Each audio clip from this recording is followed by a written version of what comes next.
और जब प्रद्युम्न जी ने जन्म लिया, केवल 10 दिन के हुए थे, प्रसूति का गृह से चोरी करा लिया सम्रासुर नाम के दैत्य ने। क्योंकि उस दैत्य को यही वरदान था कि जो कृष्ण का पुत्र होगा उसके द्वारा ही तुम्हारी मृत्यु होगी। केवल 10 दिन का बालक है, चोरी करा के ले गए और ले जाके समुद्र में फेंक दिया। सोचा कि वो जीव जंतु खा लेगा, इसका प्राणांत हो जाए। जीव जंतु खा लेगा तो वो मर जाएगा। कोई जीव जंतु खा लेगा, इसका प्राणांत हो जाएगा। लेकिन उस जल में भी फेंका, वहां भी एक बड़ी मछली ने उनको निगल लिया और अपने पेट में प्रद्युम्न जी को रख लिया। क्योंकि जाको राखे साइया मार सके नहीं को, बाल नवा का कर सके चाहे जग बैरी हो।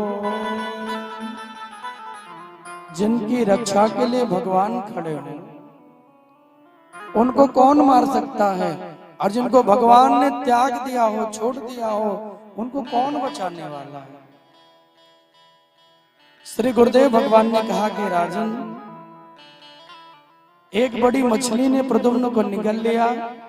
कुछ मछुआरे जाल लेके आए और जब जाल को डाला तो वही मछली जाल में फंसी। विचार करने लगे इसको कहां ले जाके बेचें।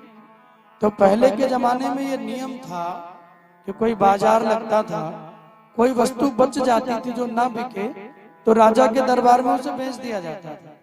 राजा के लोग उसे खरीद लेते थे। तो सब लोगों ने सोचा इतनी बड़ी मछली को करेंगे क्या, तो ले जाके सम्रासुर के दरबार में ही बेच दिया।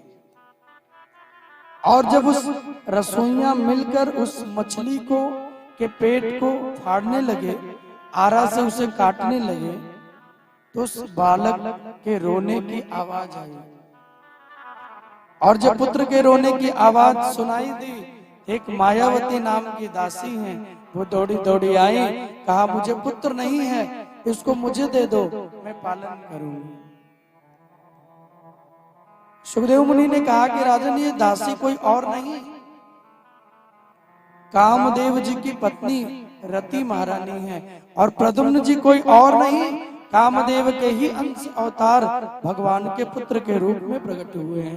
बोले प्रद्युम्न जी महाराज की जय, बोले भागवत महापुराण की।